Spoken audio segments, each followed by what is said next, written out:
The 9 Years podcast is brought to you in association with Freddie Flaxman.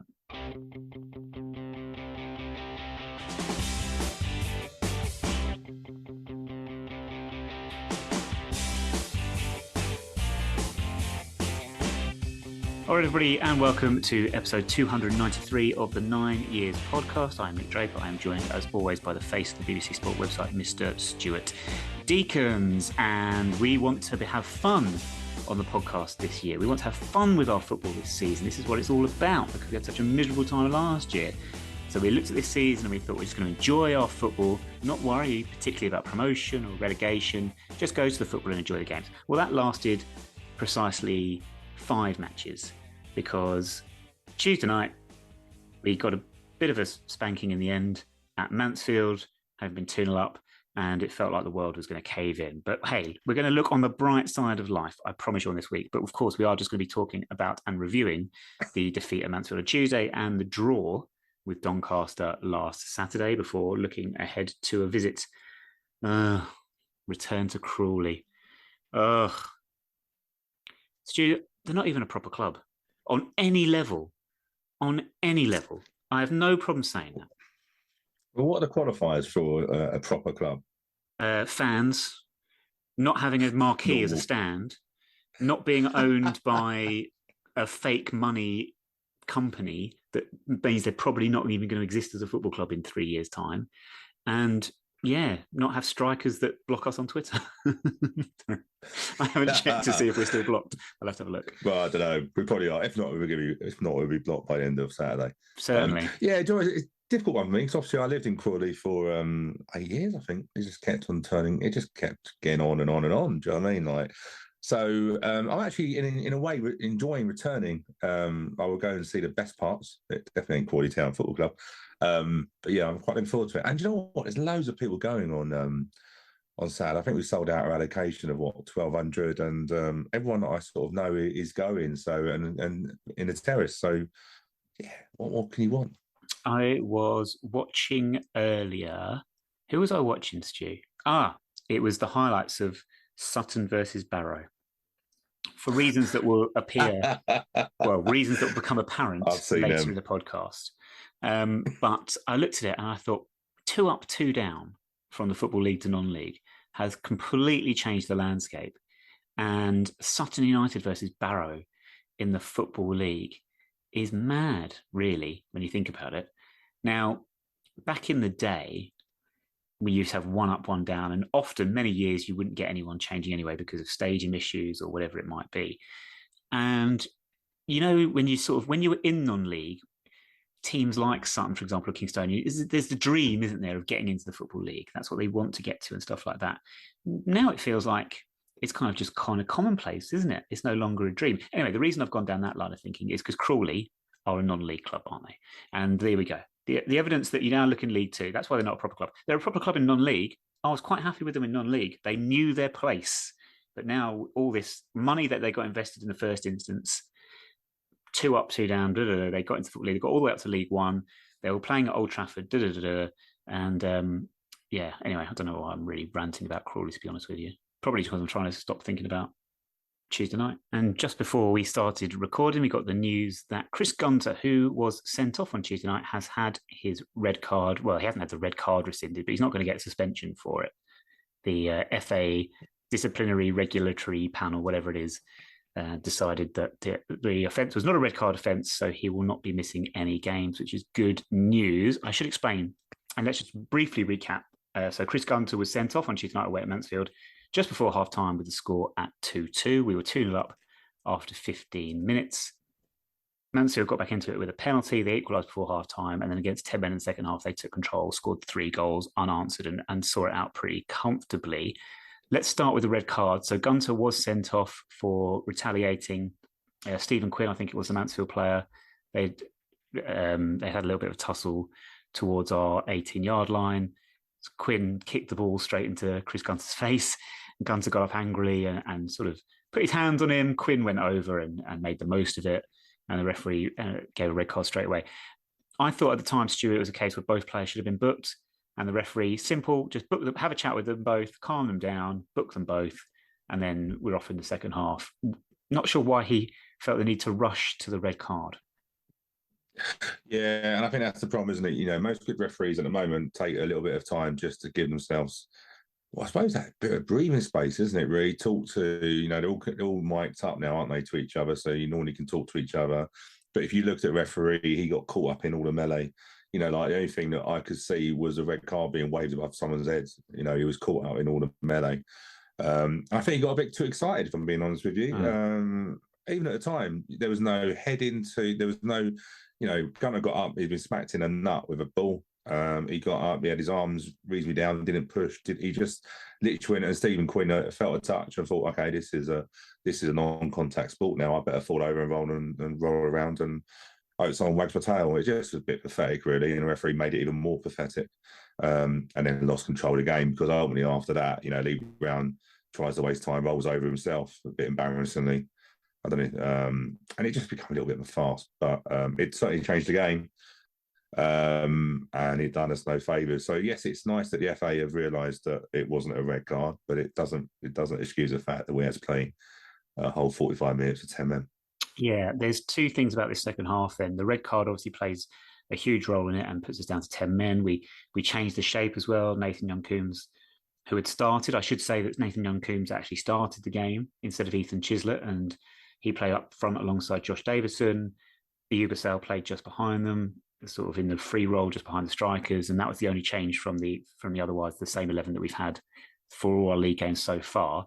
But then at halftime, Nathan Young-Coombs comes off, Isaac Ogundere comes on. We go to what, a 4-4-1. Doesn't particularly work, but I mean, the loss of the man for the red card obviously plays a factor, but the lack of depth in the squad and on the bench is just a bigger factor in this, isn't it? Yeah, I think so. You know, we're definitely short of a few players. I think that's quite apparent. It's difficult, isn't it? Because I know some people said it wouldn't have made any difference. I disagree because we were hanging on. But yeah, we were hanging on. There's no doubt about it. Mansfield got a head of steam, got the equaliser, and we needed to get in. We needed to get in and regroup and refocus. You know, if you look at games, teams always have spells where they're on top. We have probably the first 15, 20 minutes, we scored 2 goals. And then naturally, as a home side, they've got to do something.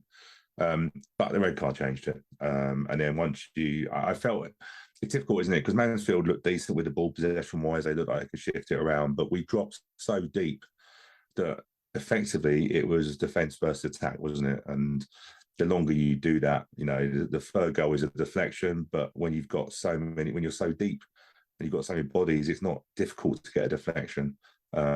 And then the fourth is a set piece, which is disappointing. But yeah, do you know what? 5-2 feels like an absolute slaughter. But hey, the first half was pretty even, and who knows what would happen in the second half. Yeah, what was your view of the first half? Because the way I read it, we turned up after 15 minutes. It was 2 goals from Josh Davison, officially his first 2 goals for us. I'm not sure if there's going to be any argument over why the first goal we scored against Doncaster on Saturday, but we'll touch on that in a bit. Both assists from Young-Coombs. Look at the statistics though; they were our only 2 shots on target. They sort of came from breakaways as well. I felt that perhaps it was a case of we'd got the 2 goals, but we weren't really in the ascendancy to that degree. But you were saying before we started recording, you actually felt that in that first 20 minutes we were really, really on top, and it was quite comfortable. Was comfortable. They weren't doing too much. We were breaking up midfield. If you look at both the goals, they come from us winning balls. Second goal, Will Nightingale getting in front and setting up. We looked a classic counter-attacking team. Ayabasau playing in the hole, and Davison running off the shoulder. In terms of, we weren't. Don't get me wrong. You know, if anyone remembers a 5-2 win we had at Mansfield back in the conference days, it wasn't that. You know, we weren't that on top. But it felt like we had control of the game. Yes, we did retreat. One of my big worries at the moment is we're a little bit too deep midfield too, in my opinion, which doesn't really, it means there's too much gap between us and the forwards. And I think that's where tinkering needs to do and stuff like that. But it was only really when Mansfield got a penalty, which again, if you look at it, no pressure on the ball on a diag run. It's, you know, if you're going to drop deep, you've got to press the ball. You know, you can't allow players at any level to have free, you know, a pass without no pressure. But even then, you know, again, it was just a little bit of a head of steam. Second goal's decent. You know, don't stop the cross. Don't stop the cross, but it's a decent goal. But it, you know, in terms of 2-0, I was sitting there, I was looking at, I'll be truthful, I was looking at the league table going, do you know what, we're probably going to go into fifth now. And I don't normally do that unless you really feel like there's not much of a threat coming the other way. And even going in, you know, even at 2-2 at half time, I was thinking we can just get in now, regroup, think it around a little bit. We should be okay. We should be competitive in, you know, we weren't going to run away with it. But the referee took that, you know, and it was, and I'm not one, I don't hate moaning about referees, but there was an instance in the first half, way before the sending off, where Magoma won the ball, played it past, and there's blatantly it's not a professional foul, but you know, the blatant pullback, you know, rather take a booking, referee didn't talk to him. And then straight after that, Marsh does a tackle in midfield, a bit late, gets a booking. There was a lot of inconsistencies on that side, and I'm not saying the referee lost us the game, but he reacted really, really hastily in the situation. And you know what? Hopefully, I think the red cards got rescinded because they've looked at it and gone, do you know what? It's either 2 reds or 2 yellows. I think that's why they rescinded it. And hopefully the referee's got a little bit of talking to, and just settle. Just don't get caught up in it all. Do you know what I mean? And of course, unless we're at home, and he's going to send all one of their players. The point you make about press, and we sit deep. I mean, it was the same against Saturday and Doncaster. So Doncaster, we 2-0 up with 5 minutes to go. I think we scored both our goals in the last 15 minutes as well. So all 4 goals were in the last 15 minutes. We went 2-0 up, and then they got 2 goals in the last 5. But in the first half, especially, we sat up and we did defend deep. There was no pressure on the ball at all at any stage. But then Doncaster didn't get in or didn't create any chances and didn't harm us really. And they only hurt us in the second half when they brought the Giants on at the top and started just launching balls up and getting down the side of our fullbacks with those, but the wing back, sorry. But the midfield, you say the midfield shape is too deep. See, the way I read the Mansfield game was that what we did against Doncaster was we had Chislett in behind the strikers, but he very much dropped into a 3 in midfield, and the wing backs dropped back, and it was very much a 5-3-2, and there was no space for Doncaster to play. So it was all in front of us, even though there was no pressure on the ball. I thought on Tuesday, Ayoub coming in was more attacking intent, which we saw in that first 20 minutes, but also you leave yourself more susceptible then. And if he doesn't join in the midfield role in the same way that Chislett does that then give Mansfield the opportunity to have a bit more space, even though you're saying we're deep, but then if we've not quite got the shape right, it makes it easier for them. That makes sense? Yeah, so hey, look, there's 2 ways of looking at it. Mansfield, yeah, we went with Abasal in the hole, but when he gets starved of the ball, he comes deeper and deeper. And yes, he can, but he's not a midfielder. He hasn't got the defensive discipline, in my opinion, to sit in there. I don't think Ethan Chislett has either. You know, they want to sit. We might want them to sit in that left-hand side of midfield. I disagree on the Chislett point, but yeah, sorry, as you were, good. I don't think they're good defensively. I really don't. They don't want to defend. You know, and that's how I look at it. And you've only got 2, but I think with Doncaster, it looked to me like we wanted to play on a counter-attack at home, which I'm not overly a lover of, but the 2 lines between the defence and midfield were very tight. So your idea of that, I'm assuming what Johnny Jackson wants to do is literally play it. There's no space, and you've got Tomlin who wants to play in that pocket. But if you're defensive, if your defence and your midfield are close together, then technically you've got that space. But all he did was played in front of that, and we were too far away from our forwards. And that's the biggest problem I feel, is that when we go from back to front, we can't win the seconds. Sometimes don't win a header, and sometimes we can't win the seconds. We're too deep. You know, in my opinion, yes, play those defensive line, play the defensive midfield close together, but just knock them up about 5 or 10 yards. But we seem frightened of letting them in behind us. But ultimately, we're just letting people play, and there's a lot of averages. If you play 3 centre halves, you're going to overload it in that position. And I know why we play 3 centre halves, because we want to play football. We want to play the ball around there and open that up so we can get the wing backs in play. But then everyone overloads us in the midfield area. So you play 3 versus 2 in there. And I just don't think Magoma and Marsh are strong enough to play against a 3. You know, I know it sounds, but when you're outnumbered, I think, I'll be truthful, when Woody plays in there, I think Woody can play with someone else and play against a 3, and then you get your space. Do you know what I was going to say was interesting about Doncaster? I think you spotted it, but I wanted to make sure. I think we saw the first real impact of 5 subs. again, for us at home to Doncaster.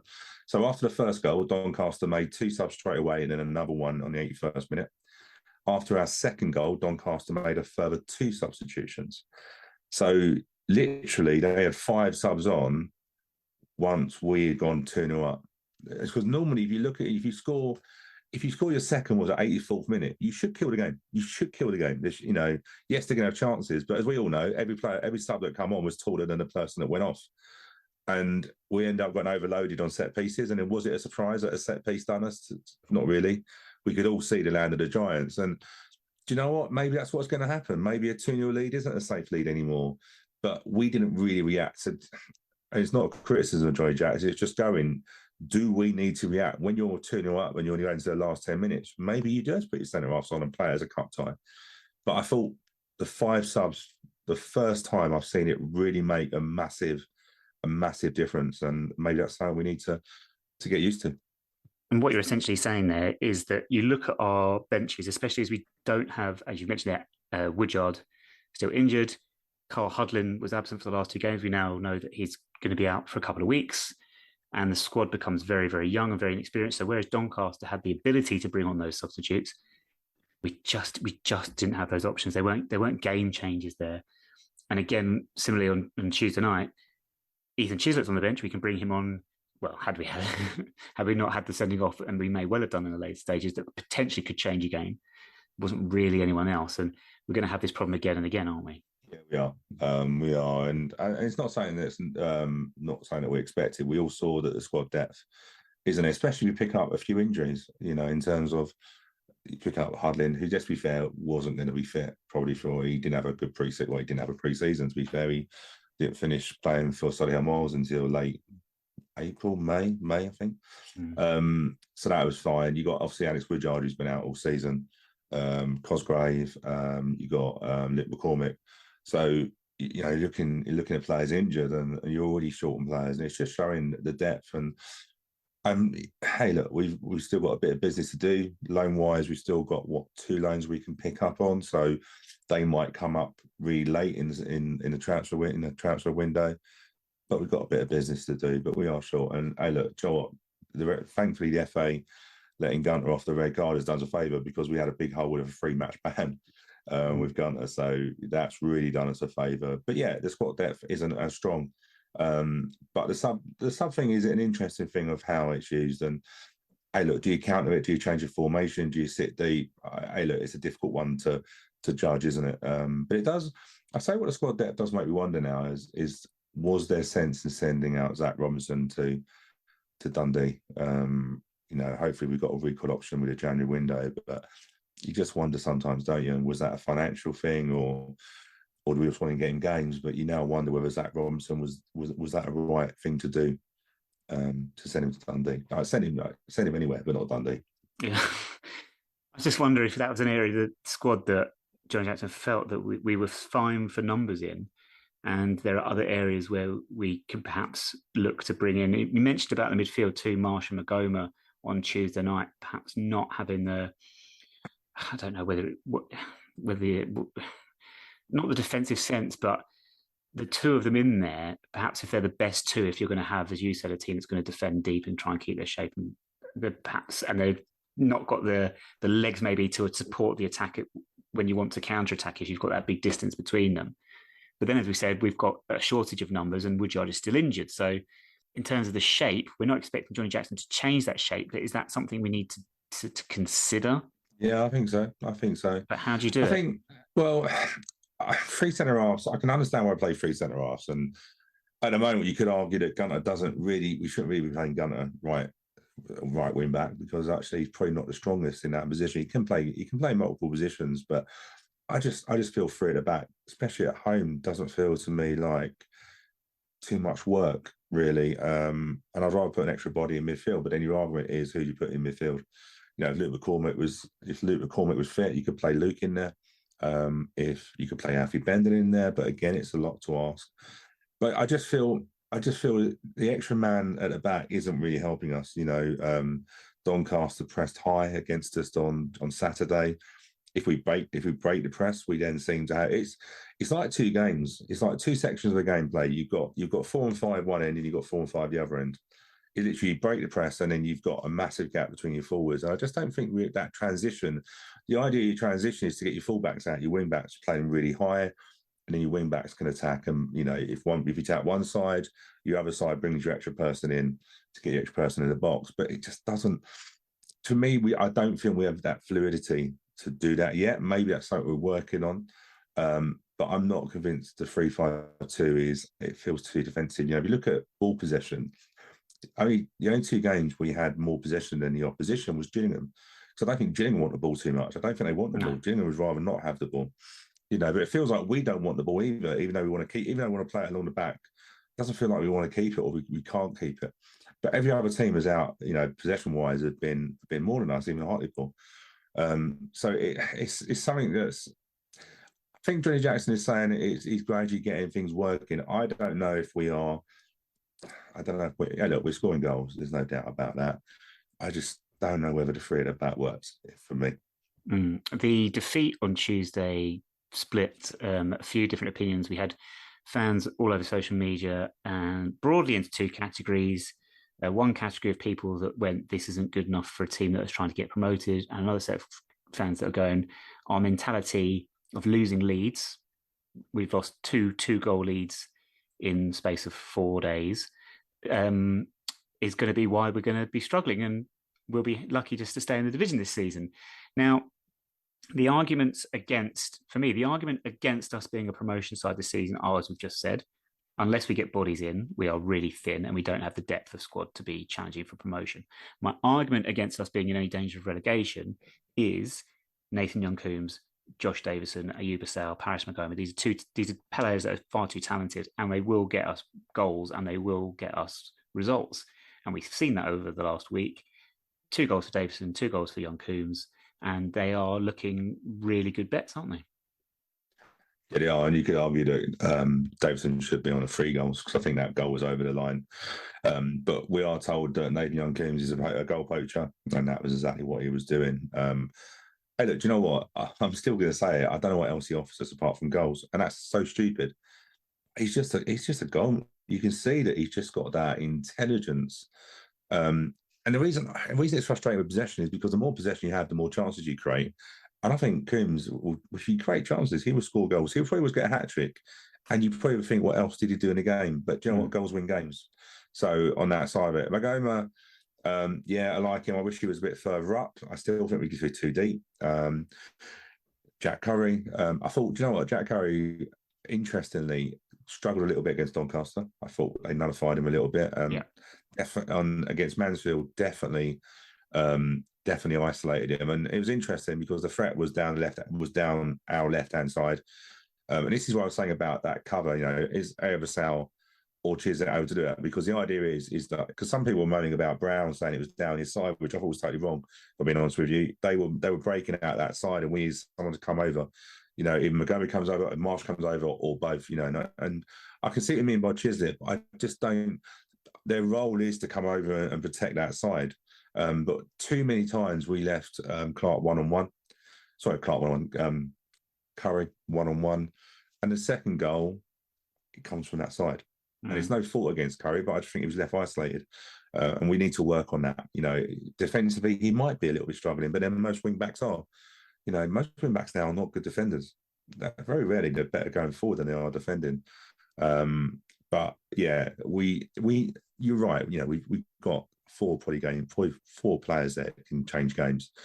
Ayabasal, hey, look, do you know what? He's basically getting manhandled. Ridiculous. He must have the most fouls against already. But boy, is he exciting at the moment, even if a little bit frustrating. And that's me being very, very critical and harsh. I just don't think he realises sometimes how many people he draws to him. There's some occasions when he draws 2 or 3 people to him, and actually he's more effective getting rid of the ball and realising that the switch and the space is on there. But boy, is he exciting. He's getting bums off seats. But he's going to spend a lot of time on his arse as well, I think, with the amount of people that are taking him out. Yeah, he does spend most of the game being kicked because, to paraphrase the South Stand, not even paraphrase, to quote the South Stand, to opposition defences, he's just too good for them. Oh, in the end, I did paraphrase it. That wasn't a direct quote at all. Anyway, we got there in the end. Last one, just a couple of, two quick questions about Mansfield. These are two yes or no questions.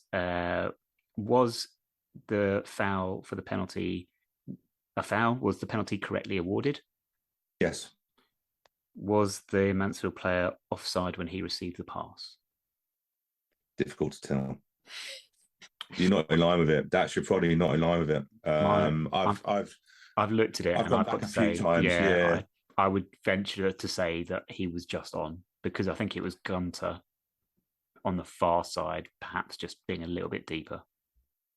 Yeah, it was deep, and it was a diagonal run, wasn't it? It wasn't a straight one; it was a diagonal run. And you got those when they cross over. I didn't think it was offside, if I'm being honest with you. But when you're not in line with it, it's very difficult, isn't it? And but I don't. I think it was pen. I think it was a good run. Good run. I think it was a good run. But again, fault from us. No press on the ball.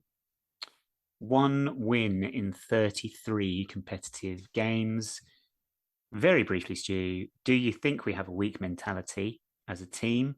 Or do you just think it's one of those where, as we said, Doncaster had the option of substitutes and they could chuck balls in the box with their giants, and that caused us problems in the last 5 minutes? Doncaster as well, don't forget, scored 2 very late goals against Sutton the week before, and again, an injury time winner on Tuesday night against Stockport. So they have form for doing this. And then Mansfield we were 2-0 up very, very early. Not sure we can blame it on that. And things went against us in the end. So do we worry, or do we overstate the problem? Look, you should hold on to a lead. You should hold on to a lead. But as you said, Doncaster have done that in consecutive games. But, 2-0 up, you should kill that game off with 6 to go. Mansfield, hey, look, do you know what? Playing 10 men.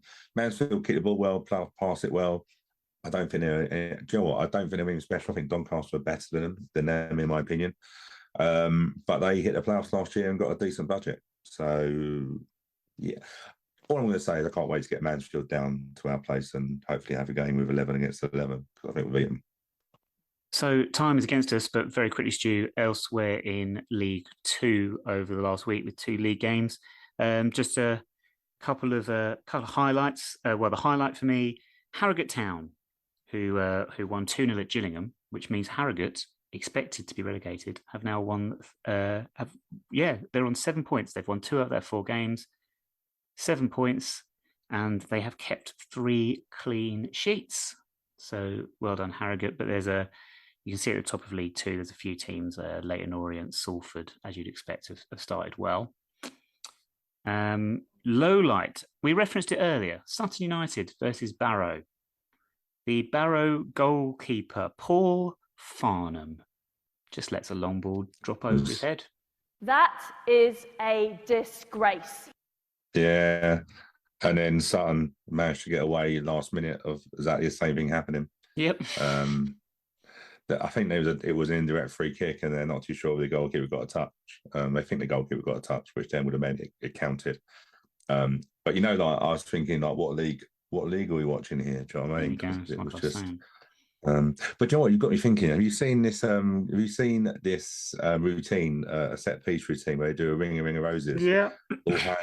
It's hilarious, and it's absolutely hilarious. Yeah. Like, how do you mark that? Like, what do you do? Do you get a ring of roses around outside of it? How do you combat that? I think looking at those highlights, the way to combat that is to do nothing, because they're just going to cock it up in the end anyway.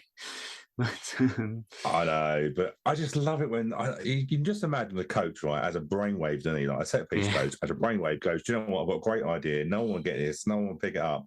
Yeah, it's like the bus. It's like the bus queue, isn't it? They call it the bus queue now, where we're in line and split. I quite like that, but I love it. I love people being imaginative. But yeah, it was hilarious. I don't know what league it was. It was some Mickey Mouse league, but could probably play in League Two.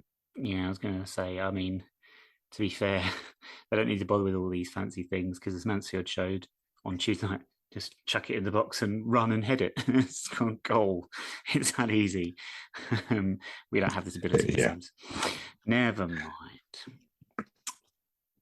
On that side of it, Stu, I was going to talk for 3 minutes on handshakes this week, but I'm sick of handshakes, and I'm sick of. I'm glad handshakes are back, because the fact we never did it during COVID, which still don't get me started on COVID. Oh, jeez. Anyway, but something you said beforehand made me want to talk this week about man bags. What is a man bag, Stu? It's a bag that's on a man. It's difficult, isn't it? Because, like, you know, you can't say that things are generally down to men, as Graham Souness will vouch for. So it's just a bag. It's a shoulder bag. But So I purchased one. A rucksack. A rucksack is a bigger it's a sports bag that's got handles on, isn't it? It's like a man bag is something where you can put it over your shoulder. I don't like them too small because I don't know. I've got quite big things to take with me. That sounds wrong, doesn't it? But anyway, but I'll put my headphones in there, my iPad in there. But I needed something to go over my shoulder that looked a little bit stylish. You know, I am getting old now, but I still do like to not look proper old. Because the old man bags were the ones used to go around your waist, weren't they? Do you know what I mean? Put your keys in and stuff. It's so many things. A fanny pack, a bum bag. I don't think you can call that though, Nick. It's just a bag, isn't it? It shouldn't. It can be for any gender. It's a bag, but it just goes over the shoulder. It's a shoulder bag. I'm still really not really wiser. But do you mean it's like these things I'm seeing the kids? Because I'm quite down with. That sounds wrong. But anyway, with these days, and they've got like. I'm going to call them, I know we call them in this country bum bags, and I mean, I don't like American things now, but I just find it amusing to call it a fanny pack. And they sort of wrap it round their upper body. So they have it like the kid, they wrap like a fanny pack round, like it's almost like an army belt, like a thing like that. No, like a sash, almost like a sash. And they have it like that. But you're not talking about those, you're talking about a loose strap. On the shoulder. Yeah, just a loose strap over your shoulder, and you just put your keys in, your headphones in, anything, you know, because it's really weird nowadays. Like a lot of things that have decent pockets. Like, what is that? Like these pockets that are not pockets. They're just like they're a token pocket. You've got to keep your zip. You've got to keep the zip up to make sure nothing falls out of them. The idea of a pocket is for it to stay in the pocket. Yeah, that's another bugbear of mine. But men, I'm not sure because men should carry their things in pockets, shouldn't they? And I'm talking about the small things. Obviously, you're carrying your iPad and your headphones and stuff like that. You can't do that. You need to have a bag for that, clearly, like a rucksack or something like that.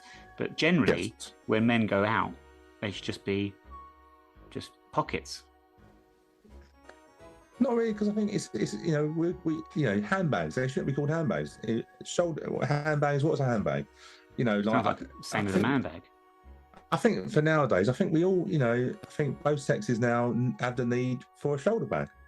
You know, ours just doesn't need to be as small because we've got lots of things to take. I think that's our 3 minutes, but 2 questions, and I'm not expecting an answer to either of these 2 questions, Stu. But number 1, both sexes. Let's pull at that thread another time. And the bigger question, of course, is what is a man? But again, we're not going to go down that tunnel or put at that thread right now. That's a whole other argument. Let's play Jackson 5 instead. This week, Stu, the theme is AFC Wimbledon conceding 5 goals. And to mix the game up a little bit, same as we did on the first episode of this season, instead of giving you 5 questions to answer, I'm going to give you 6 guesses to tell me the last 5 games prior to Mansfield on Tuesday night in which we conceded 5 goals in a league game. Rochdale. Rochdale. They scored 5 against us potentially, or is that what you're talking about, or when we scored 5? Or no, when we conceded 5. I don't think we've ever conceded 5 to Rochdale. Oh, so okay, that's one guess I didn't have. No, that's you have 5 guesses left. There was one at home, Morecambe, there you go. October 2015. Yeah. When else did we concede 5? Oh, crikey. This is not necessarily league, I mean non-league as well, can't it? No, these are all football league. Wow. Okay. I think now that we conceded 5. Might have to put a timer on it. I think you might have to, because I'm struggling already. I'll give you a minute from now. 5.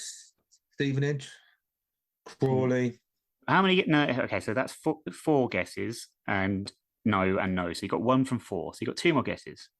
Thought it wasn't 5. Well, Crawley, we did lose 5-2 to at home, but it wasn't one of the last 5 times. Conceded 5 more than that. Yeah. I'm going to give you a clue because there's. I'm not going to take Northampton because I'll give you a clue beforehand. You should be able to get 2 more if I say to you they happened within a very short space of time of each other. Okay, yeah, Burton, Bradford. There we go. Bradford 5-1 and Burton 6-2 in August 2012. The other one, Stu, the last time was 5-2 away at Charlton in December 2020. And then the other one was 5-0 away at Oxford midweek, February 2020. Yeah, see, the thing is, those sort of things I just quickly get out of my head. Really? So I'd forgotten about them. Yes. But then, as you say, the 5-2... I remember Crawley because I remember that game when they just brought on a subs that could walk into our first team. Yeah, there was that Crawley game, we'll come to in a second because we are playing Crawley as well next, but 5-2 as Morecambe, you said, at home in October 2015. After that, things ended that season pretty nicely. And then the famous week of 11 goals in a week, Burton and Bradford under Terry Brown. The 5-2 defeat to Crawley, obviously, was when Steve Evans got sent off at half-time as well and was serenaded off the pitch at Kings Meadow. But as you say, second half, they just... their superior financial power told at that moment in time. Not a great fan of Crawley, as you may have guessed, listening to the opening of the show. We go there on Saturday. Last season, Crawley finished 12th in League Two, and their top scorer was Kwesi Appiah with 11 goals. This season, they are expected by Not the Top 20 podcast to finish 7th, and then 442 magazine 14th. However, they have only got 1 point from their 4 games so far, and I think they are 8 games without a win in the league, stretching back to last season. They do have a new manager. Kevin Betsy took over in the summer in his first senior role, though he was the coach of Arsenal's under-23s before that. Dan Machichi is the assistant manager, and we may have heard of him. He can't pronounce his name. Dan. We'll just call him Dan. Yeah. Can you just do that during the whole game, please, when you're going to Crawley? Can you just, everyone in the way and just be like, Dan, and just do that, just to annoy him all day. They are owned, as we said earlier, by a cryptocurrency investor. It's all a fraud and a scam, so don't get involved. One to watch. Okay, this is where we get serious, Stu, because despite the fact they've not won in 8 games in the league, they did win the League Cup. And on Tuesday night, they lost at home to Northampton 2-3, because now I say scores in reverse. But James Balagitsi scored twice.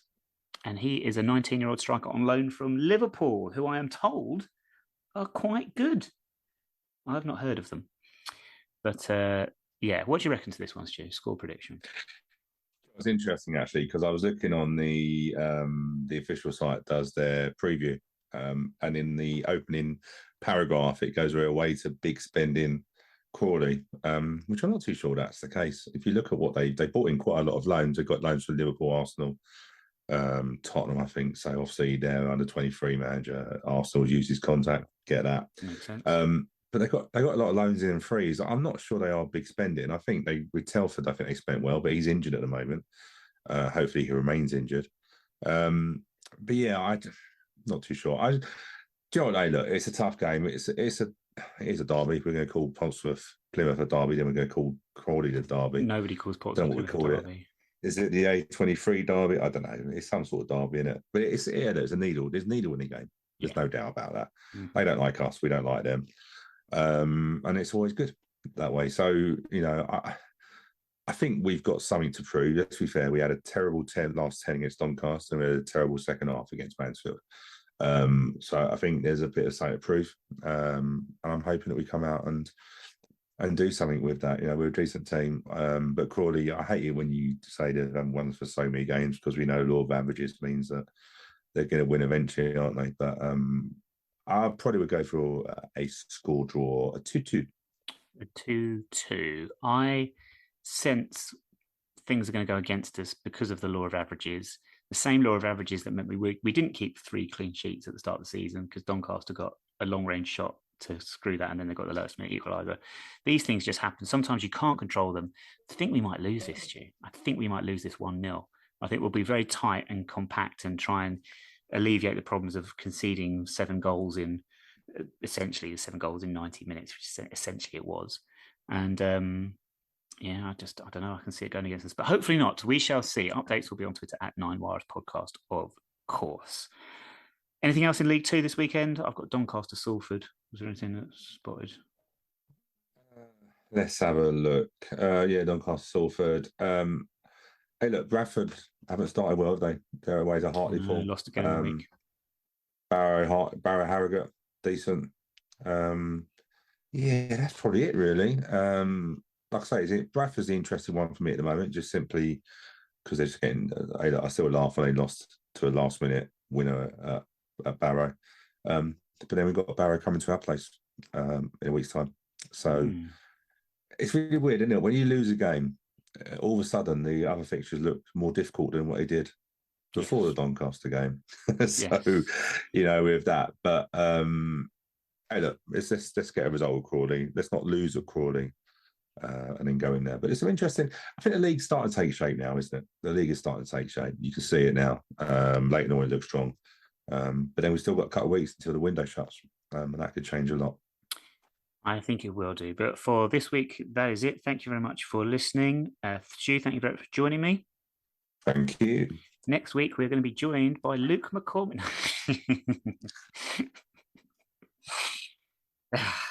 Say no more. That's it. Alexa Bliss, bag first, milk last. 2 + 2 = 4. And we shall speak to you again next Friday.